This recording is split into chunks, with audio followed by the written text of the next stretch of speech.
So does furniture refinishing make you angry like that? Just because you guys don't know what tools and materials to use? Well, this video is for you because today we're going to go through the Refinisher starter kit that I'm putting together. It has all the tools you guys need for repairing, gluing, and all the sanding blocks that we use inside this refinishing shop. All right, so what we're doing first, this is the starting of your refinishing project. You can go, if you're not stripping the piece, go get Pretty Boy product. This is going to be included in this kit. It is a cleaner, conditioner. You can use it for cleaning paint brushes after you're done with everything. But this stuff here will clean and degrease prior to any prep work you're going to do. So as a lot of you guys know, when you're sanding something that has that hand grease on it, clogs up the sandpaper, makes it a real pain in the butt to do restoration. That's going to be included with this order. Obviously, you're going to start with your Makita quarter sheet sander. The blue one, square, no orbitals. You know me, if you've read the book, we don't like those here. But once you get into the hand sanding, you're going to start with the felt block. Great block right here. This is what you put on with the 150, and you do your first round of hand sanding to get rid of any of the little swirl marks from those sanders. Then we'll dive into, well, you have some epoxy that you guys applied, which we're going to talk about later. This sanding block right here is perfect because it's really hard, it's flat, and it's going to knock that down perfectly smooth. You're not going to have any highs and lows in your, in your piece of furniture, which will look real ugly if you don't do it right. Finally, you guys cannot find this anywhere. This is a special block that Ivan and I here custom make. It doesn't look very high tech, but this is the secret weapon against getting rid of the swirl marks. It's a soft sponge that, it's a piece of sponge that we have ordered, and we cut them as we use them. These usually last from 6 to 12 months. They still last a long time. And then the last one is kind of unconventional. It's a Bondo spreader tool. Nothing exciting, just a little piece of plastic. But what we're gonna do is wrap sandpaper around this, and we could sand, I'll get the inside of a corner of a chair or something that has like a sharp 90. This is great when you can't get the sander or these sanding blocks inside.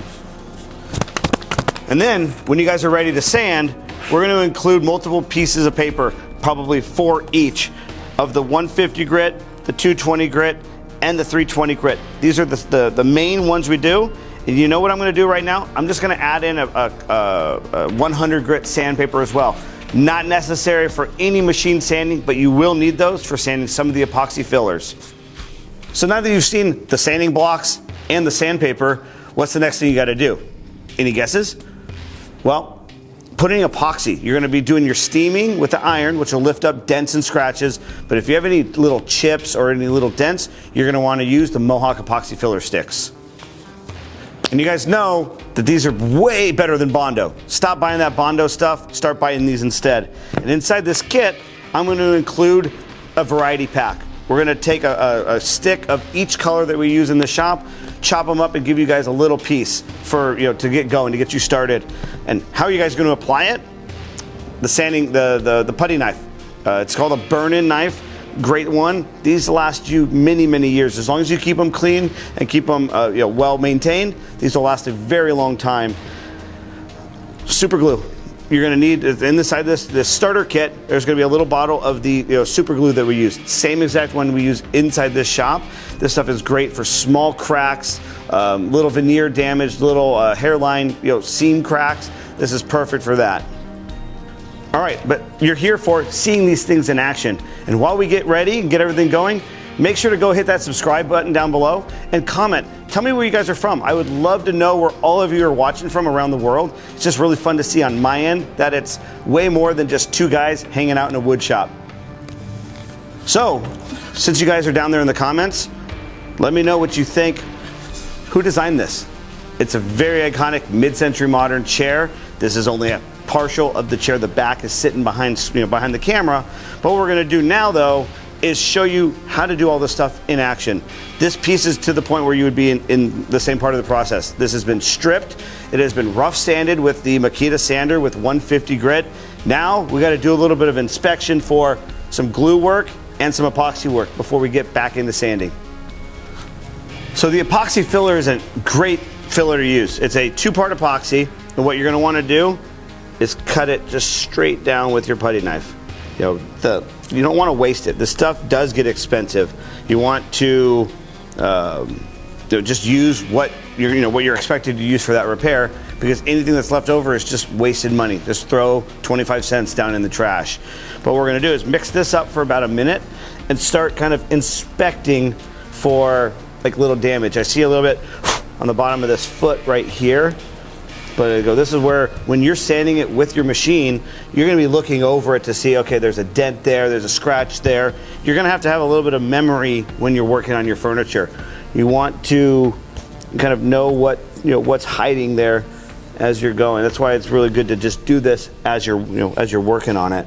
So I see really that. It's been about 45 seconds or so, a minute. The epoxy's good. And simply, with the putty knife, and this is the light walnut epoxy, I'm gonna go and just apply this on the bottom of this foot. Many of you guys think I'm gonna be crazy. Why would you do that? Well, here in our shop, I try to fix everything that's wrong with the piece of furniture. Top, bottom, backside, everything. Because that way, it sets us apart. Like, we know for sure the bumper, the slider we put back on here, is gonna go back on perfectly flat. It's not gonna be crooked or angled or anything weird like that. And two, I just know it's done right. I mean, these have had probably 50 to 60 years worth of abuse. I want to bring it all back to life and get it back to the way the factory left it, and they would have never left it like this inside their, inside their facility.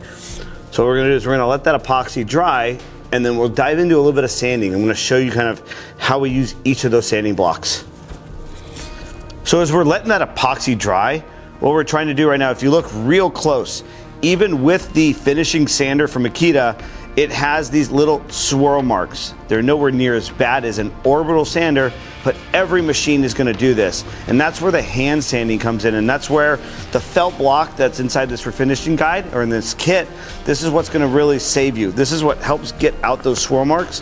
When you apply it with the 150 grit sandpaper, we're gonna go around and we hand sand every inch of every piece of furniture inside the shop. So we're gonna go around and knock it all down.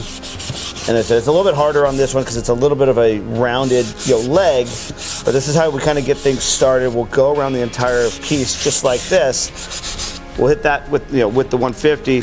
Also come back with by hand as well. Is then we can kind of finish it by hand with the 150. And I bet you're kind of looking at it right now like, oh wait, we're not really sanding right down here in the corner. That's where the little, the applicator tool, this is where this beauty comes into play. It's gonna be a little hard for me doing it backwards, but it comes down and it applies pressure into that little edge without eating up your fingers. You see that?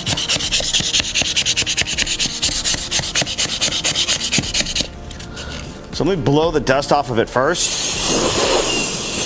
And you can see, I want to show you guys kind of what the difference is here too. We could do it again just to show you this tool. See how right around this edge it has a little bit of that leftover stain. The machine couldn't get in there. We try not to get too close so you don't bang into this with the sanding machine. This applicator tool or sanding block is what is perfect for that. It doesn't eat your fingers up as much. You're not getting, back when our phones used to have thumbprints, not Face ID, I would get locked out a lot because the sandpaper would eat up my fingerprints. So I said, by doing this saves a lot. And you can see right now, just that nice dark line is gone in a matter of a few seconds. And you can see on the other side here, it's still showing up. So as I said, this applicator tool has so many different processes it can be used for inside the shop. This is just one of a dozen things. So I said, once we get to that point, we're gonna let that epoxy dry a little bit more, but I'm just gonna continue showing that on this leg. We'll go back, and like I told you before, the magic sponge. This is the one everyone needs, but nobody could buy unless you buy this refinishing kit. This is just soft enough that it wraps around, and I don't have the understanding of why. I just think, I don't know the scientific reason, but it just helps soften up those 150 grit lines and helps get that last little bit of the swirl marks out doing it by hand. Like I mentioned, this is the 220 grit. So now we've gone with the machine with 150, by hand with 150, now by hand with 220. But wait, there's more. There's one more step you're gonna do after this, and it'll be also included inside of this guide. So now that we've glued things, epoxied everything, sanded with the 150, 150, 220, now here's the thing that sets us apart here at Moore's Refinishing. These thick sanding sponges. We buy them at 150 grit, and we'll use them until they are as smooth as I don't even know, smooth as something. But I go, what this will do, this is that final step, and in my book, you will see me talking about polishing up the wood. This is what I kind of consider polishing it up. So what it's doing is it's sanding any of those little fibers that the sandpaper couldn't get, and you can start seeing the clarity of the wood coming back out from being a little bit hazy to something that's ready to go into the spray booth. So now that it's polished up, I want you to come in and take a look at it and see just the clarity of the wood is there. This is just a vintage birch, and if you guys didn't already know, this is a Haywood Wakefield dining room set. Like I said, this is solid birch. It's a gorgeous piece of wood, but now many of you guys always question, oh, my wood gets blotchy. Do I need wood conditioner, pre-stain, any of these things? I can tell you right now, if you follow these steps to the T, don't deviate, don't say, I don't need to do that. If you applied stain on this, this is going to apply perfectly even. You're not going to have the blotchiness and the highs and lows from all your different grits. If you follow this directly, I could put a dark brown stain on this and it will not be blotchy. I can guarantee that. But you know me, I'm so fast, I forget about things. We forgot about the epoxy. You know, stupid me. So that's where the hard block comes in. You hear that? It's a hard rubber block. It's not quite as hard as a piece of wood, which you can use, but I don't like it. It's a little too hard in most instances where you could actually kind of scuff the wood as you're sanding if you don't do it just right. If the piece of wood is sticking out like that a little too far, that's why I don't like it. The rubber is great, but what it's used for in this circumstance, we want that epoxy to be sanded perfectly flat. We don't want it to be highs and lows. I see a lot of you over on social media sanding epoxy with your fingers, and what that's going to do is give you a little bit of a wave. Don't want that. No waving here. We want it dead flat. So we take it back to our 150 grit or the supplied 100 grit that's in the kit, and you block sand it. So that way you know it's perfectly flat. So you can kind of see where the damage was, kind of knock around this outside edge, which has been damaged over the years, probably from brooms and vacuums and who knows, moving and other chairs. We're gonna clean that up like we do on every other piece. Finish it, with the 220, finish it with the sponge when we do it like we just showed you, and then this guy will get touched up down later in the process.